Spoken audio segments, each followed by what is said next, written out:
Welcome everybody to another episode of Into the Storm. Thank you to Bison Ventures for allowing us to have this awesome studio, and to VIP Mortgage for being a sponsor, and our good friends at Muscular Moving Men, who we've used for all our moves, commercial and residential.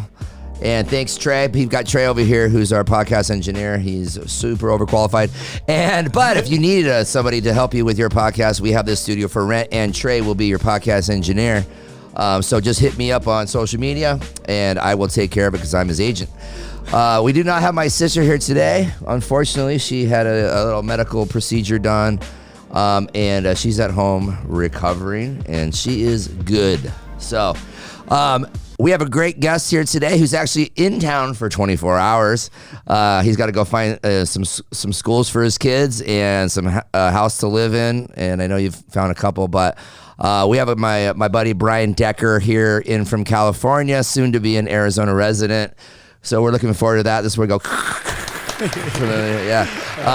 Yeah, we're excited to have him here and the opportunity to kind of do more of these things moving forward.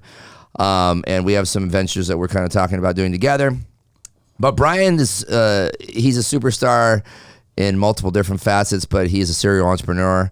And originally met him through our good friends. So I got to give a shout out to Matt Oliver and Lisa Lund, obviously, because they don't think they're connectors, but they are connectors. 100%. They're very good at that, and then they kind of fall to the side because they just want to do loans. Yeah. But shout out to them. So Brian, you have a big brokerage on the broker side in California, and I know you live in Temecula, but where's your office at? Yeah, so our office is based in Temecula, California, which is about 60 minutes north of San Diego. I always joke around. It's like everybody that wishes they could afford to live in San Diego or Orange County moves to Temecula because it looks really nice for half the price. Right. And sometimes you get in traffic situations like you did today because he missed his flight today because of freaking traffic. Exactly. But that's California. So what's leading you to move to Arizona? I mean, I know you got some businesses, but is it part of it the mortgage side? Yeah, so really, I've been born and raised in California, obviously, for 40 years. I've been in the mortgage game now for coming up on 19 years. And honestly, I never thought I would ever leave California. I mean, I'm born and raised in San Diego. You know, I've had family out here in Arizona. And truthfully, what I've really noticed about the California market is more and more people every single day are waking up to the reality that the California they live in today is no longer be able to come back from the direction it's headed, whether politically, socially, just everything else. I mean, they're pushing entrepreneurs out. And so both my wife and I, we have 2 young kids, and we're like, you know what?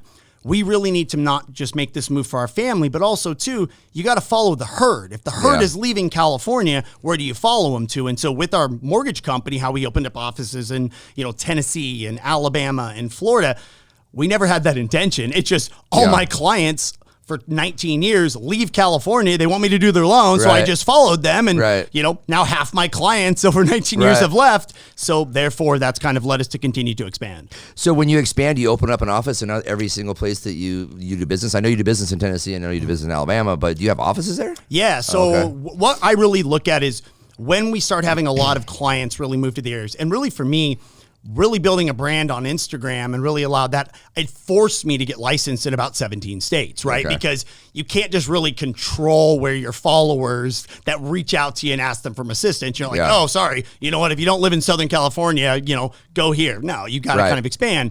And then what'll end up happening from that point is once I see a concentration in a certain area where I'm like, wow, I've had 15 clients over the last 60 days moved to Nashville, Tennessee. Maybe I'm on to something here. And so that's why we kind of expanded there. And then the same thing kind of happened in the Alabama market. And so we've had one of my good buddies, my cousin, has actually ran a satellite office for us for here in the Phoenix area for about 3 years.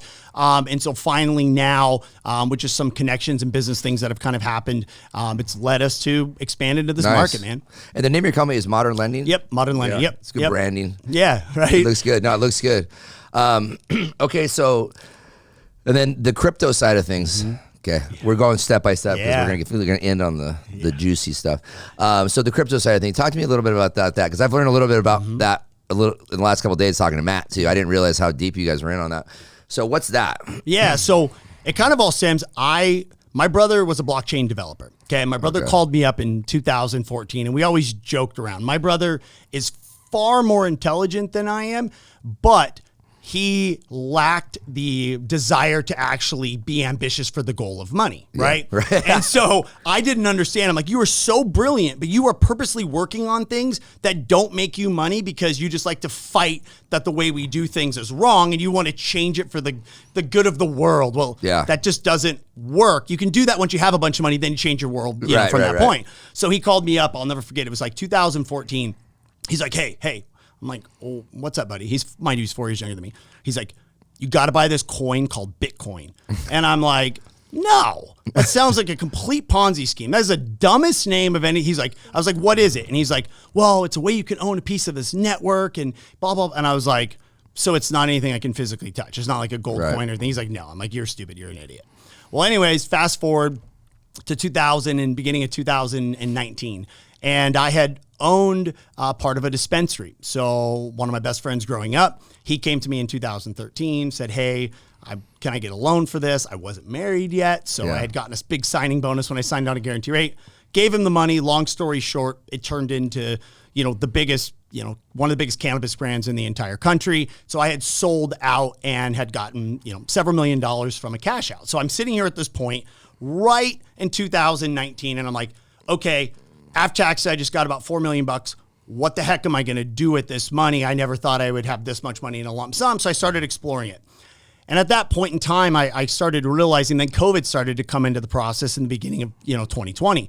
And I watched the government just start printing away dollars. And I'm like, man, this kind of sucks that I worked my entire life to get a bunch of money and then all the government has to do is just throw a bunch more money in the thin air out there. And then all of a sudden, the stuff I'm working so hard for, man, it only gives me, it's not worth as much. Okay. So there's got to be a better thing. So I went down this rabbit hole and I became obsessed with crypto. So, and I ended up started trading it and did very, very well with it. To many people that are in the mortgage space, they know, Barry Habib and Dan Habib. Yeah. So MBS Highway, we all subscribe. Yes, we do. Exactly.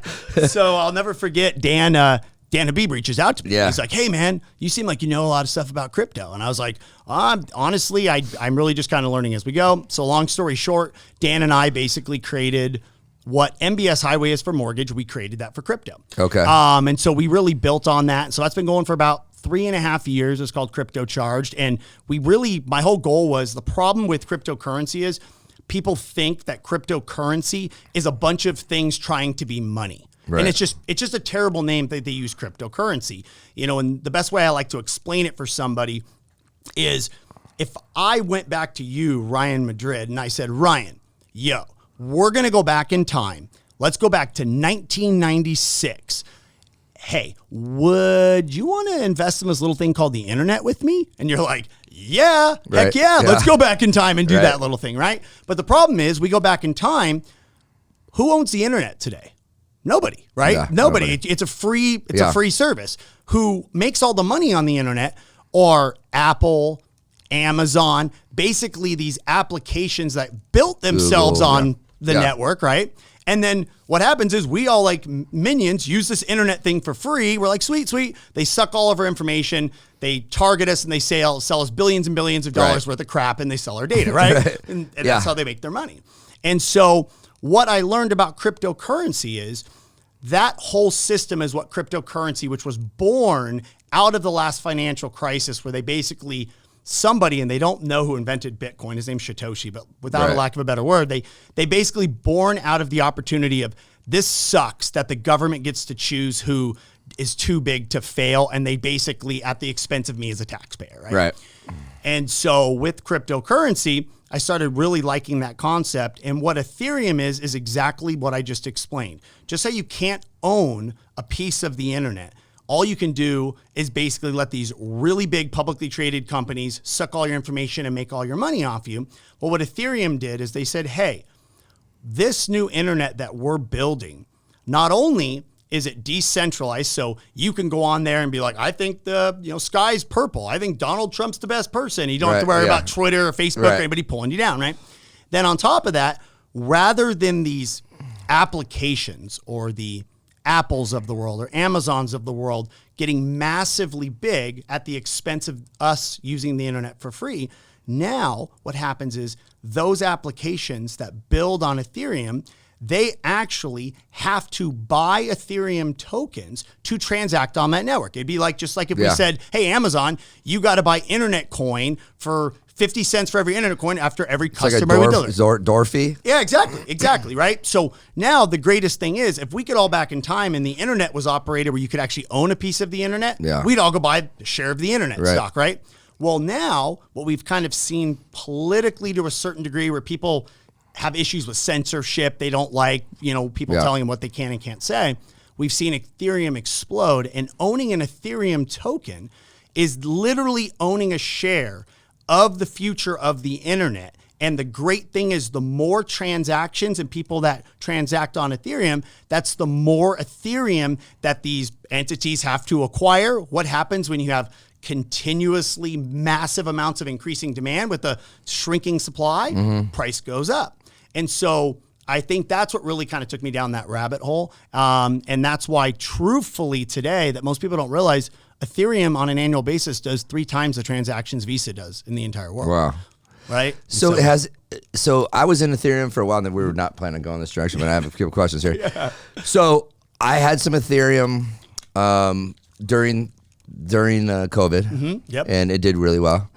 And then I actually sold it to buy my membership in Arizona Country Club.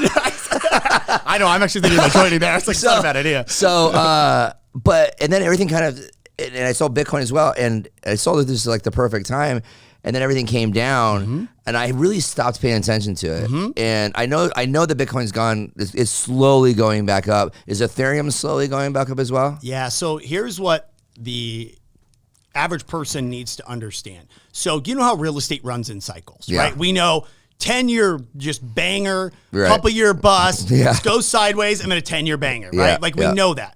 And everybody knows that. Why do we know that? The older you get, the more real estate cycles you see, right? Yeah. Well, the problem with cryptocurrency is it's so new and there's such little education and adoption out there. People don't realize that crypto follows an identical cycle. It's called a Bitcoin halving cycle. And just without getting technical, just basically think the amount of Bitcoin that gets put into the market every day that gets released by the network. Every 4 years, the amount of Bitcoin that gets released every day gets cut in half, okay? So there will only ever be 21 million Bitcoin, and then there's a certain amount being released every day. And so what happens is as Bitcoin becomes adopted, more and more people want it. Well, it's also being programmed at the same time to release less and less per day until they run out. Right. So this is called a halving cycle. What that means is on that date, the Bitcoin supply per day gets cut in half, okay? So the way it works is May of 2020 is when the last Bitcoin halving happened. Soon as that happens, it takes about 6 months, and then people start getting excited about Bitcoin again. Then it goes on a 12-month banger, right? It peaks out, and then once it peaks out, then it goes into a 1.5 year long bear market. Then as it starts to get closer to the halving, people start bringing it back up. The halving happens, and then it's usually about another 3 or 4 months, and then bang, a banger happens. Well, the halving is now, it happens once every 4 years. The halving now is around exactly 1 year away. Okay. And so because of that, Bitcoin is now coming out of a really nasty bear market and slowly grinding its way up. And so the problem is 1 out of every 5,000 people in America know that because there's no education, because 500,000. Yeah, exactly. Yeah. So this is going to be something we're going to have to do next time as well. We'll go way deeper into this because now I'm confused and not confused, very interested. And I'm sure Trey is as well. So we'll go there. So let's jump in because I know we don't have a ton of time today. So going back to the mortgage business right now, we're in a shitty time, as we know. Things are just more difficult. Obviously, you're still doing well, still making money. The strong will survive through this. We're going to see fallout in I don't care if you're a broker, correspondent, and there's multiple ways to make money in this business, right? And the consistent people will always make money. With that being said, you accumulate things through your life, and you have big bills, and your need is just sometimes become more, meaning you and I. Yeah, exactly. Yeah. So are we talking about ourselves on this line? Yeah. So when things go down, it might, on paper it looks great, but we're struggling, obviously, here, and to not to survive, but to just be where we want to be, right? Yeah. So with that being said, so you and I, you're always looking for things to do, right? There's ancillary businesses, and if you can't just focus on one thing in life, and obviously you're in multiple things, I am as well. So this latest thing that I was very intrigued with, and I think it led to another opportunity because the market was down. Okay, how can we do so? So you started SOAR, right, with Shelby and Tarek. And Heather Almusa. Okay, and Heather. And how did that happen? Yeah. So obviously mortgage has been my bread and butter for 19 years, right? And with our mortgage company, we have stayed a boutique, correspondent lender, but we've always done good volume, right? And we were doing nothing crazy, but consistently 150, 200 units a month. Yeah. And then what really I started happening is I've been through cycles. 19 years in, I realized cycles. As soon as I saw the Fed come out last year in about February, and they started to change their tone, and I'm like, oh, these whaters are going to start hiking like a mother. This isn't going to be good. So at that time, I sat down and I'm like, okay, I've pivoted in my career multiple times, but mortgage has always been my bread and butter. Yeah. I don't want to be one of those guys that goes, hey, I'm a mortgage guy. Now I'm a debt consult guy. Right. Oh, now I'm a, this guy. Oh, I'm going to go sell car loans. But when the market gets back in, I'm going to go do that. No, it's been my bread and butter, and that's what's allowed me to build a massive career. So when I looked at things, I said, okay, let me go one layer out from mortgage.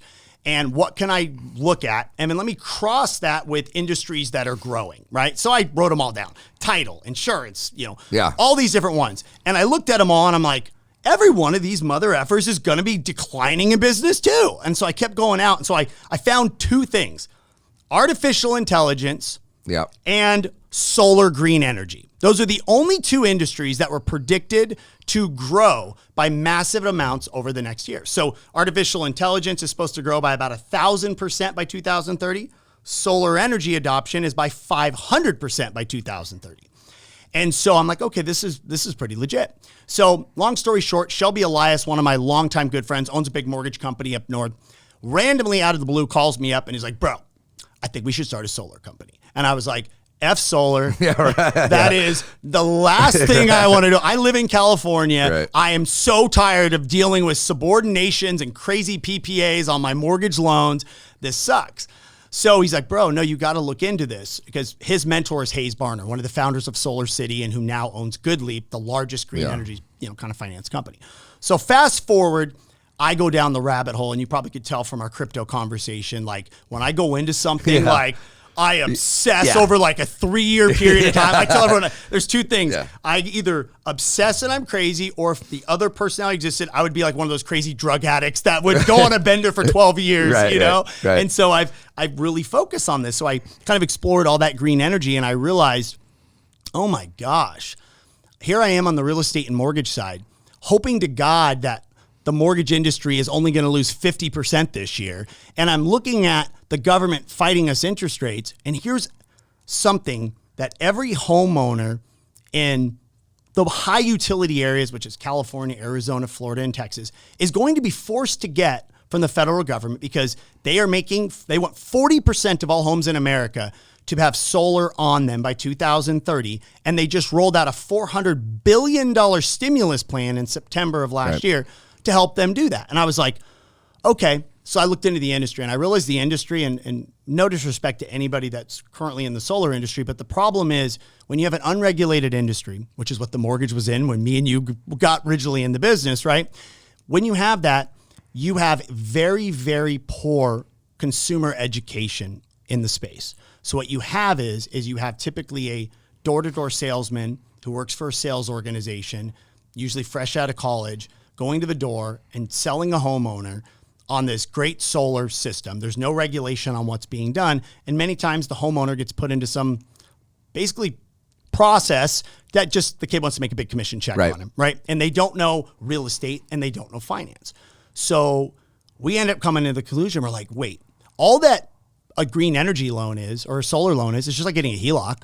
Right. It's the same thing. It's just people get HELOCs all the time to put on solar. This is just another version of it. So we really broke down that rabbit hole. We're like, this should have been as a product offering for loan officers and real estate agents all this time, because my clients, and I'm sure your clients, call you if they want to pull money out for college and they want to pull their home loan, they call you to do Right. that, right? You know their finances, you know their real estate, and most importantly, you have a fiduciary responsibility that if you're the one that's basically introducing them to solar, you know you're going to put them in a really good product, because otherwise you're going to have to deal with it when they go sell that house. They're going to call you up and be like, why'd you put me in this loan? I can't transfer, right? Right. You know, and so... Well, hold on. Let me stop you right there then.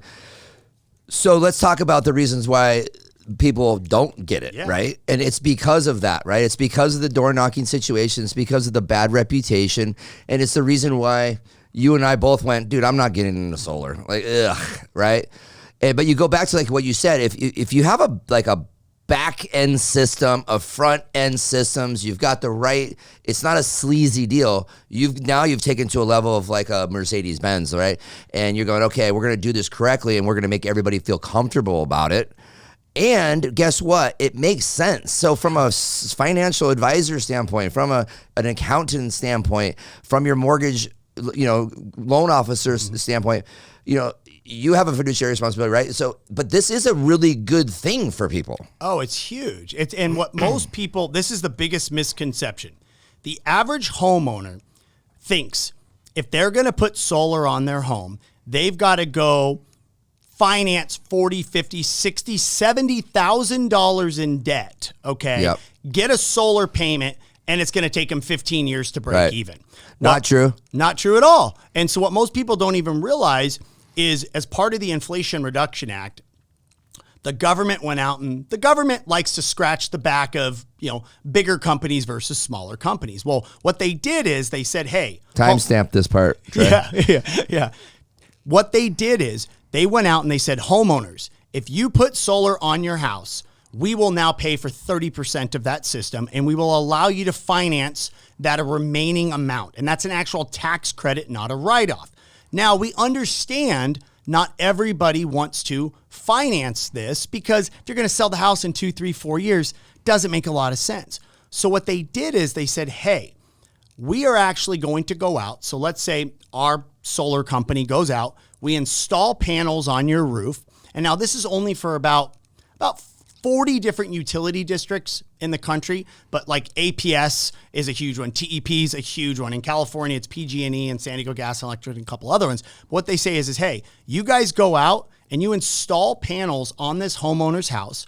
We, as the federal government, will actually go in and give them a massive tax credit. The homeowner buys nothing. It is no different than we establish a utility company that basically services the panels. So in a very easy way, just like how you have APS, imagine if APS called you up and was like, hey, buddy, we're going to come out and put a free solar system on your house. You're still going to pay APS, but instead of paying 24 cents per unit of energy for your power, which we just jacked it up on you by 22% last year, we're going to actually come out. We'll still maintain the system. You don't have to buy it. Just buy power for us at 18 to 19 cents per kilowatt. And guess what?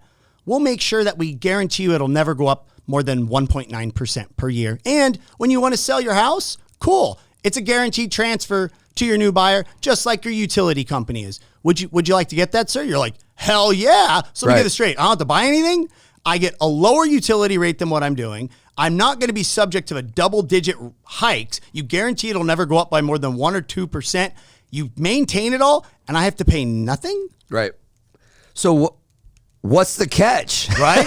Yeah, exactly. Exactly. And the catch is this. Not every utility district qualifies, because what the goal is not to help the guy in Michigan, no offense to Michigan, that's paying 7 cents per unit of energy. Where in California and San Diego, they're paying 51 cents. Right. So like your guys is at APS now, in your guys' peak season, it's getting up to 26, 27, 28 cents. That was 11 cents like 4 years ago, right? So how do you help an environment help a population where everybody's expenses, just like what we were talking about, are going up. Right.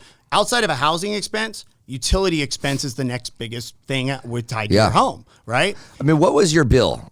Oh, $3,100 a month for my electric bill at my house in California. I mean, so in mine, I looked at mine yesterday, and last summer, it was averaging $800. Yeah. Well, that's a lot for here, right? In California, that's absolutely insane. You can't even live, dude. No. Like, that's absolutely insane. Yeah. But if you can, if your mortgage payment's going to go up $300, but you can save $300 a month on your electricity, I mean, it's a no-brainer. You're saving a lot, but it's just from a financial standpoint, it makes so much sense, and it takes away from the idea of like, okay, so I signed up for 2 houses yesterday, right? Yeah. And because I looked at the analysis, I was like, dude, what am I doing? Like, how come I have not done this already? Exactly. And it makes me want to tell everybody about it. And that's where, and it's not because we're selling it, because I'm not selling it. I'm just going to do, like, if this is an opportunity, I want to figure out to be so good at this where I can just walk outside this door and I can tell all my loan officers, be like, hey, this is another thing for you. It's just another freaking arrow in your quiver, right? Exactly. Is that it? Yeah, exactly. And yeah, man, it's just so, and that's where really where the idea came and got born out of, and kind of tie it full circle. So once I realized it, had this awakening of, oh my God, solar isn't the devil. It's just being sold and presented to the consumer. And everything changed in September of 2022 when the government came out and threw that $400 billion Inflation Reduction Act part of it, which I always laugh. They give you $400 billion and they call it the Inflation Reduction Act. It's like, okay, whatever. That's another whole point. So what we did is we looked in here and we said, okay, hey, I know mortgage and I know realtors around the country right now that they are closing on a home. The second they close on that home, a door-to-door guy knocks on that door like 2 days later, sells them solar, and there's good ones out there. I'm not saying all that, but majority aren't having the best interest. They don't know anything about the home or the financing, and then they're making a big commission check on this particular home, and they're just following the real estate agent on a loan. Then they're putting them in a not very good product. I mean, the realtor has to deal with it when they go to sell the home in 4 years, and they're like, what the heck? So I said, okay, if we could control that, we could take away the industry, because you as a loan officer are talking to that homeowner at the very first opportunity they will ever have to put green energy on their home before they buy the house, right? Now, what are we struggling with? Affordability, right? Yep. So just like you said, now you look at, hey, this is an APS bill of $500 a month. For an example, it's going up 10, 11% per year. Guess what? No money out of pocket after you close. We can see if your house qualifies for this. Federal government incentives. Now your bill is only $400 a month, and it's going to be there forever. And now they're like, oh, okay. And then you can even layer it in. Hey, now it's a great way too, is as your bill is staying at $400 a month and the energy bill would keep going up, that difference, take that little bit of money and start paying down your mortgage faster. Throw an extra $200 a month on your mortgage. What do you know? Your 30-year mortgage is down to 23.5 years. Like, I just saved you $100,000. So it's being a financial, can't say advisor, but a consultant to your client. And what we then did is we said, hey, I don't want as a loan officer to sell this. Like, I want to know about it and be able to educate my client. Exactly. But I don't want to, it's a complex process, right? Yeah. You know? And so what we did is we said, hey, what if we built out a platform and we took technology that we knew from owning mortgage and real estate companies? What does a loan officer or a real estate agent want to see as far as communication goes when they're referring in a client? And what if we made it that if they just had a conversation with their client, educate them on the very basics of it, got a utility bill, just upload it into our platform. We then took that, we then assigned it to a dedicated, like, actually licensed solar advisor that walked that homeowner through the entire process, gave them all their options. The loan officer had a dashboard that they could log in and see every communication that was taking place with their client. They could see the status of that. They could see as much as they wanted or as little as they wanted. We gave them full transparency. And then what we did is we paid them a very, very high percentage of that commission on that deal. And we made sure to set caps so that these homeowners were getting a really good deal. Yeah. And now they look at this, and the closers how we came up with that pay is we substantially reduce the commission that these traditional door knockers or solar closers do, because it's a spoon-fed cherry deal here, and it's with a client. And so now we have almost 500, loan officers and realtors, and these are major players on the platform. We've been the fastest growing solar company in the country, and we paid out just last month alone, paid out about $900,000 in commissions to real estate agents and loan officers, and I can't even, the best part that makes me feel is, one, I know we're giving a really great service to our homeowners because we control the process end to end. But more importantly, the emails that we're getting from loan officers and realtors being like, dude, I didn't have to stop my Zillow spend, bro. This is amazing. Like, I just got 11 grand. Now I'm actually going to go buy some more of the market because everybody else in the market isn't doing this. And that's what this is for, is not to change your business, but to give you the ability to actually grow your business, grab market share in a down cycle. And all you're doing is just adding one extra 3-minute conversation with your client of something that's going to give them value. And if your clients are located in certain areas of California, Arizona, Florida, and Texas, you just happen to live in one of those banger areas where it's an opportunity for you. Sorry, if you're in Georgia, ain't going to be an opportunity because your power's 4 cents a kilowatt. Right. Well, it's crazy because if you drive around this town and walk through your neighborhood, dude, there's not many houses with solar. There is so much opportunity, and especially when you get into, like, I don't even know people in, like, Arcadia or, like, these, if they care about that, or they would even go put solar on them, because I don't know what it would do as far as, like, the look, aesthetic. Well, it's so funny because you bring that up. So California's been a big adopter for solar. So I lived in Orange County for a long time, and I remember about 6 years ago when solar started to get big out there, everybody was like, oh, I got my $15 million house. There's no way I'm putting solar on this thing. Then all of a sudden, you know what happened? Utility rates in California kept going up and up, and then they made panels start to look really sleek and sexy, like black on black and thin. Now, every single one of them, and now in California, you can't even build a new house without putting solar on that. And so now they look sleek. And so now it's not even like a question. Like, we just finished it. You drive by, and it's just like anything else. Like, remember when pink wasn't a thing as a man to wear a shirt? And then, like, I forgot I had pink on. And then you have pink on, right? Like, do you remember that? Because one dude wears it, you're like, oh man, pink is pretty good. That's good. It looks good with the skin tone. Right. Dude, that's crazy. So, what do you think? Like, okay, so I know that there's other mortgage, like, so this isn't something that, like, nobody else is doing, right? And I know we spoke about this through investigation and stuff. So for loan officers out there listening to this, or realtors, or roofers, or I don't know, home pest control companies, yeah. I mean, anybody who has a service that especially has like a database or has a monthly subscription or memberships or something, that you're in touch with these people all the time. This is a great business for a lot of people, but they might not be the ones that want to go out and do that, obviously, right? So this is where they just come to you guys and be like, listen, be a partner of ours, and everybody's going to win in this situation.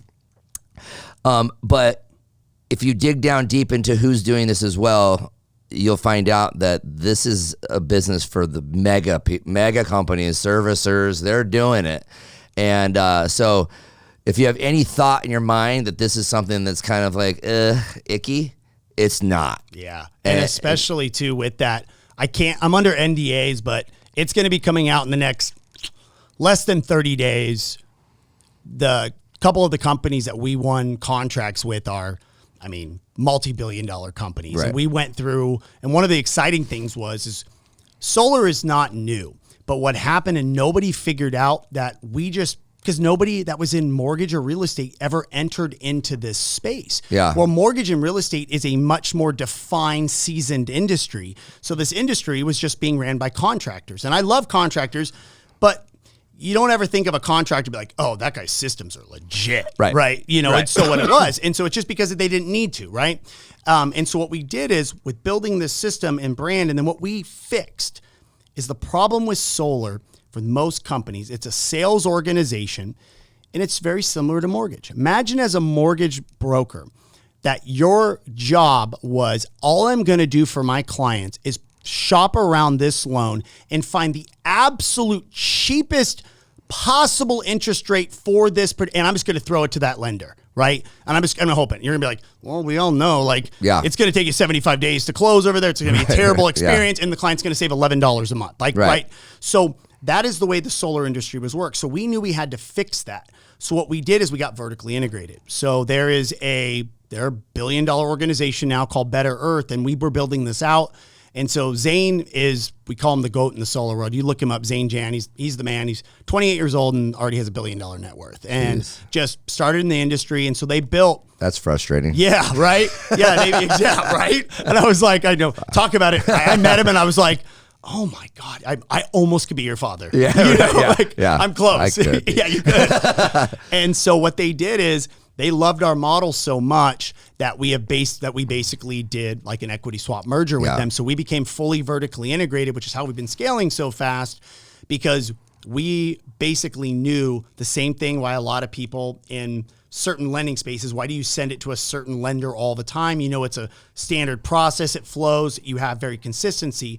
And so that's why what we did is when we merged and did that through with Better Earth, SOAR powered by Better Earth, now we're vertically integrated. I know there is no, oh my gosh, this subcontract. No, everybody's a W-2'd employee. Everybody is tracked. All of our systems are dialed in. Like, so that has really given a lot of loan officers and realtors, when they see this, they're legitimized it. Oh my God. And then you also too, you get to use brand. I mean, you think Tarek's, I mean, he's a good buddy of mine. Explain who Tarek is. Yeah. So Tarek, not everybody knows. Yeah. So Tarek El Moussa. So, he's actually been one of the longest people that have ever been on TV. He is Flipping 101, Flipper Flop. Heather, his wife's on Selling Sunset.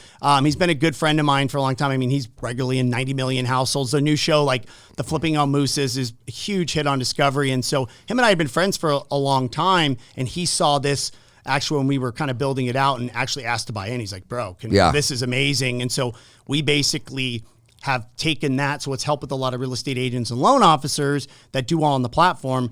It looks great for their clients because they're like, oh, wow, two of the most recognizable faces in the real estate industry. Oh, shoot, they're not brand models. They actually own this and are putting their name on the line for this, which then it gives that loan officer or that real estate agent, it legitimizes it. Because if you're going to put, Bob Smith on here as like the spokesman versus somebody that's, a very, very successful brand in real estate, the quality is going to be aimed so it doesn't tarnish their brand. Right, because they're not going to do something that's going to tarnish their brand. I mean, that would make zero sense. They're just looking for opportunities to do bigger things. And I know there's probably some other people that are going to be jumping on this as well with you. But, I mean, we don't need to go any further, I don't think, in depth in this. But except for, if people are out there looking to get involved or even just looking to get their home done, like, where do they contact you? Yeah, so for consumers, they want to check it out. It's soarenergy.com. That's SOAR energy.com. And for like any realtors or loan officers that want to check it out, you can literally just go to the website join.soarenergy.com. So one of the important things I will tell everybody on this is we maintain a very good culture. And so what we do as part of our process, this is not a multi-level marketing scheme where like everybody can be a part of it. Our goal with this is real estate agents, loan officers, home inspectors, where they have a good business. They're committed to their business. They have clients, but they want to add this as a vertical to their business for the long term because you're going to be continuing to do it, and they maintain a good brand and a good presence. That is the perfect person because we're going to be around for a while, and those are the type of people that we want to help them grow their businesses during this time and grab those market shares. And so, that's a really important thing for us is to kind of make sure we can kind of save some of the great people in our industry that may be hurting a little bit for right now, I mean, that's a very important part of this whole thing is how can we create enough income to not only save our own business, but save our companies, make sure that we're not laying people off or having to get rid of people. And also, like you said, like have the money to do the things that you were already doing. Like if you have to stop your spending on your marketing and all the other things that you have to do in order to maintain your business, it sucks, dude. And, I've seen so much like just mental health issues over the last 6 months, dude. It's nuts. And it's all due to people caring about what's going on with their business and their family. And so with interest rates rising, it's just not just affecting, just your businesses. It's affecting lives, and it sucks, dude. And it sucks to see it happen. And when you hear about things that are like this, that are going to work, and it's going to provide the opportunity, but you have to, people that want to get involved in it, obviously, they're going to have to work as well and to do the right thing. But this is just, you guys created the infrastructure and the will and the way to do it. So it's awesome. So all the information that Brian gave you guys, it'll be on the podcast on YouTube. Obviously, go to Into the Storm on YouTube, and all the social media platforms, Into the Storm. You can also follow me at Ryan Madrid on all the social media platforms. We clip and do shorts on all the different spaces, and we push them out on Device and Ventures as well. We're getting better at that. But like we said before, it's a process. Oh, yeah. But we really want to help you guys promote this, and because I think it's something really cool. And I know that we're personally going to do as much as we can to provide this for our people. And moving forward, so I'm looking forward to you guys moving here, though. Yeah, I'm stoked. And so Shelby and Brian are moving here, which is awesome. And moving forward, you're going to see Brian probably on the podcast more often than you thought you might have. So. Yeah. Maybe even more than they want to. Yeah, right? Exactly. So again, thank you everybody out there. Please like and subscribe. Share these podcast clips and shorts and just all of them. If you have friends that are on the podcast, please support everybody that does this, because we can't. We can't do this unless we have money to do this. And in order to do that, we need to have people look at it and watch it. And so I know Brian, obviously, he's got a big following, so that'll help us in that aspect. Thanks, Trey. Always, dude. Sorry we missed you, Trish.